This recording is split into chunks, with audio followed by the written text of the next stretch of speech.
में देखा सहिया के संगतिया बसहिए लेखा ए सखी नहिरू में देखा ससुरू में देखा सहिया के संगतिया बसहिए लेखा जेने रहे ओने खाली गुटे कमन के फाकेला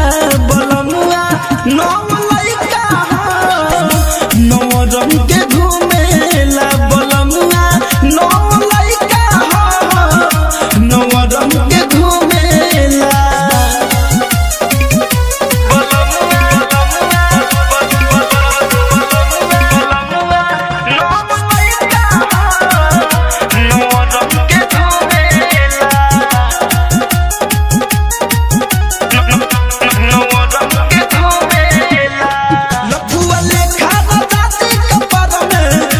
के राखे रुमाल हो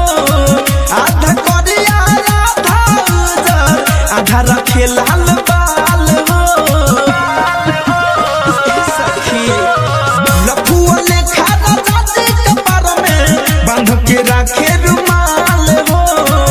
आधा करिया आधा उजर आधा रखे लाल बाल हो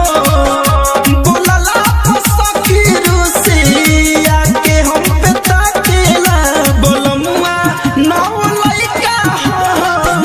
नव रंग के घूमेला बलमुआ नव लइका नव रंग के घूमेला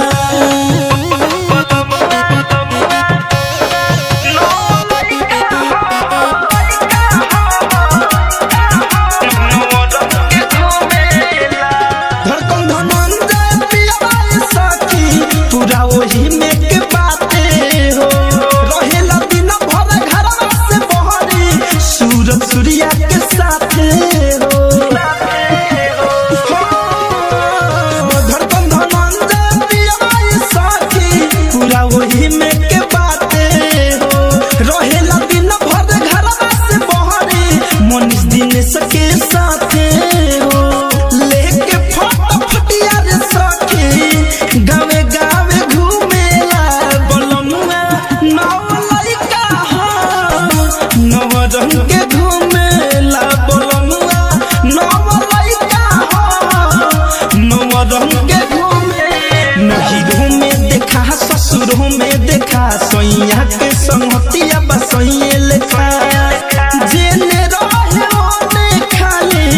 गुटे कमन के फाकेला बलमुआ नव लइका नव रंग के घूमेला बलमुआ नव लइका नव रंग के घूमेला। अब कितना बताइए सखी। RCM म्यूजिक न्यू ऐप अभी डाउनलोड कीजिए हमारे गूगल प्ले स्टोर से और पाए भोजपुरी लोकगीतों का एक से बढ़कर एक ऑडियो वीडियो सॉन्ग बिल्कुल।